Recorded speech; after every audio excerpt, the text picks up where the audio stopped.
So in this video I'll be looking at what happens to Japanese maples in the fall. This is the end of 2025 growing season, and let's have a look what happened.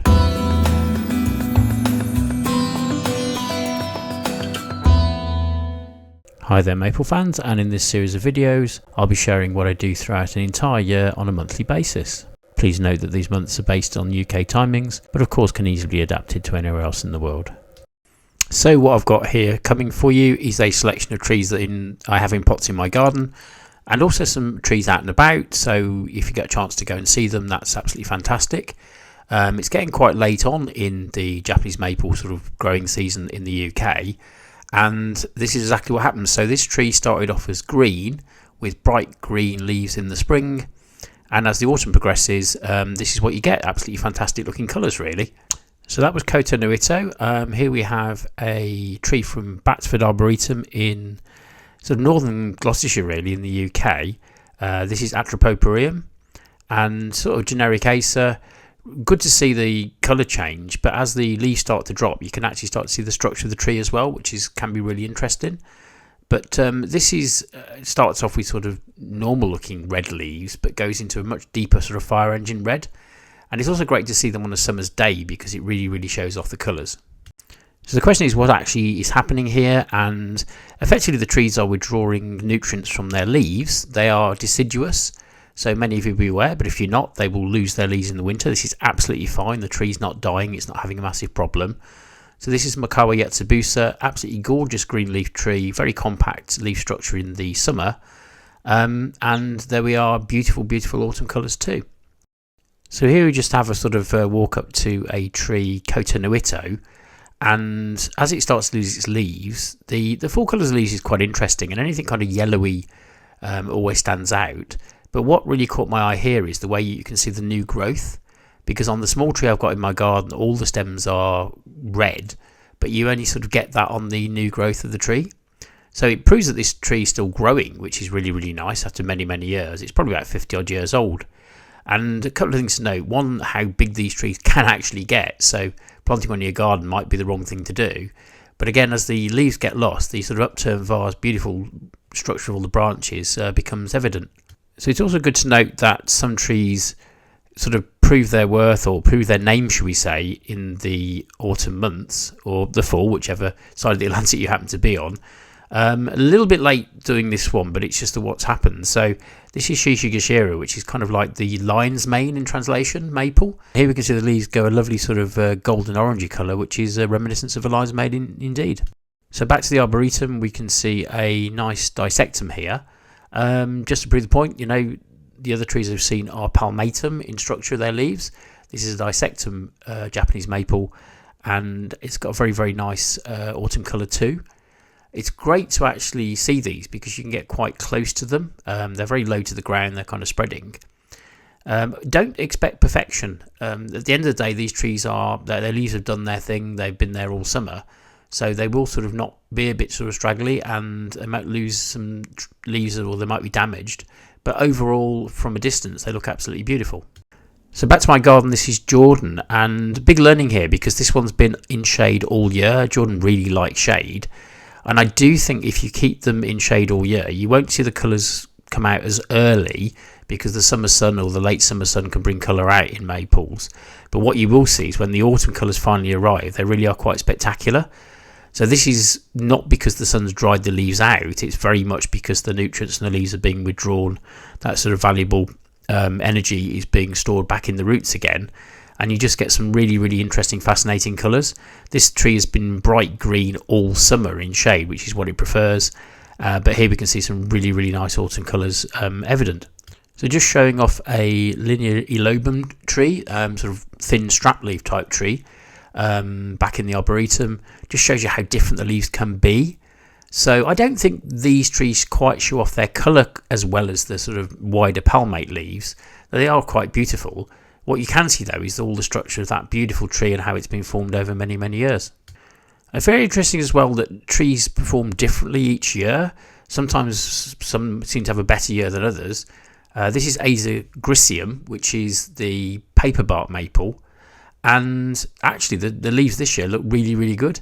This is one under a lot of shade again though, however. It does seem to like that. And again, because the leaves are in good condition, they haven't been dried out by direct sunlight, it has a lovely colour to it, that lovely pinky red colour. And there we can see the sort of classic paper bark on the tree itself. Looks much better when the tree gets much larger, of course, because that bark is the star feature really. So moving on to Sherwood Flame and back at Batsford. And again, I think it's one of those trees that, you might wonder why is it called Sherwood Flame. But it's a nice red colour throughout the year, but it really comes into its own in the winter months. As you can see, the colour develops very nicely. And a really great lesson about how light can affect it too. So it's really good to go to an arboretum on a sunny day, as I've said. The light refracts through the leaves, it reflects off them. And what a lovely vista you can see in the distance there as well, really. So great to get out there, great to have a great look and just see what's going on at the moment. So this is a tree that I originally spotted at Batsford Arboretum many years ago. Managed to get hold of one, Killarney. This really does produce some nice autumn colours. You can see there because that's on, it sort of catches the morning sun, but it's afternoon shade. Really good location. And just the sheer variation in colour there is really quite amazing. So again, having a tree in the good position, not in direct sun all the time, can really help. But that usually produces some very nice colours, and this year's not really any disappointment. As you can see, a little bit of drying out there, and this year it's been a bit sort of warm and windy, so that can be a factor too. And just to say, if you'd like to come with me on my Acer journey, please do like and subscribe to my little channel. It really helps. I've also recently set up a Patreon site, so that's a great way of supporting me too, and help out with some of the costs of my excursions really. There's also the offer of some personal help, if you'd like it, either in a group format or at a one-to-one basis. So here we have the lovely Orange Dream. Very common tree, features everywhere, but really does like shade. I had a comment or a question the other day with somebody who had one of these in a deal of sunlight, and it got very badly burned. But the instructions on the label or from the grower was kind of, or the garden centre was to like semi-shade. But those instructions tend to be very generic. So that Acer, Jordan, and there are ones that just really prefer deep shade. And you will then therefore get the best autumn colours when the time comes. Lovely to see these trees when they're a bit older. You can actually get in amongst them, get underneath them. And if you pick the timing so it's just right, then the leaf litter sort of all adds to the effect really. Very important to keep going back. Some trees develop quicker than others. Seasonal changes can make a difference. Every year is a bit different really.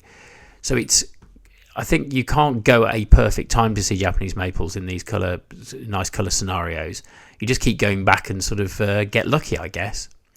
And here we are to Acer Sharon. That's been a lovely red all summer and has done really well in shade actually. It's one of the best Japanese maples I've come across for retaining its red colour despite being in shade, because they tend to go quite green often. But this year looking really good, and the autumn has just brought out a bit more colour to be honest, and it's a very present looking tree indeed. So here we have Acer elegans, and how magnificent. Not just colour but sort of really different colours. So you might find that one side of the tree has had a bit more sun, one a bit more shade. You can see some green leaves there because those have obviously been shaded by the outer leaves of the tree. But the sheer colour, volume and variation is absolutely amazing. And once again, that structure all growing from a central trunk, spreading out in all different directions, looks absolutely fantastic. So also to note, the leaf litter on the ground just enhances the whole effect. But you've got to be careful. If there's a windy day, you could go back in a couple of days' time, and most of these leaves have gone really. So just bear that in mind. It's as I've said, just keep going back and keep enjoying them. So here's a tree I've had in a bit of sun really, Viridis. And this is a sort of contradiction in terms because it is green, and if you keep it in shade it will stay green. But actually the colour, the naming of it kind of doesn't reflect the autumn colour, but nonetheless looks really nice. And it seems to have really thrived and done very well in that slight change of location, to be honest. Very good time of year if your plants haven't done well or have done well to take note. If they haven't done well, move them now. This will set them up very nicely for next season while you remember, really. So this is the elegans I showed you previously from the other side. So again, good lesson. It's really strange. Over time, wind and sun and the elements will definitely change trees. One side will look better than the other. They will sort of slowly grow towards the light or be affected by it at the very least. But absolutely glorious colours. Orange always looks beautiful. And what a lovely, magnificent tree that actually is. So questions arise this time of year. Once the trees have lost their leaves, should I repot them? I would say absolutely not. My personal view is I can't see the sense in putting dormant trees into a bigger pot full of compost. All the nutrients in that fresh compost are going to get washed away by the rain over the winter.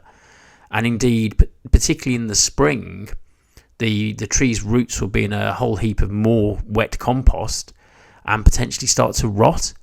So I would leave it. If a tree's happy where it is, I would leave it and then repot them next year in the spring, just before the growing season. It's like giving it a new home just when it needs to expand and sort of grow into it, really. So that seems much more logical to me. If you do put in a bigger pot, if you've done that already, well, that's okay. But if we have a very wet spring, we could be in a bit of trouble there. So I just think it's better to let's see what next year brings. And another question, what size pot should I put it in? I've covered this in many videos. Very small pot size increase, and only when the roots are really full in the pot they're currently in. So this cereal, for example, absolutely lovely, been pretty green all summer, slowly gone red. But I'll lift that out of its pot next year, have a look at the root system, inspect it, and make a decision based on that, to be honest. There is no perfect time to repot. There is no perfect situation. Every tree should be taken on a tree-by-tree basis. But lovely tree, and fingers crossed we'll have a very, very good year next year too.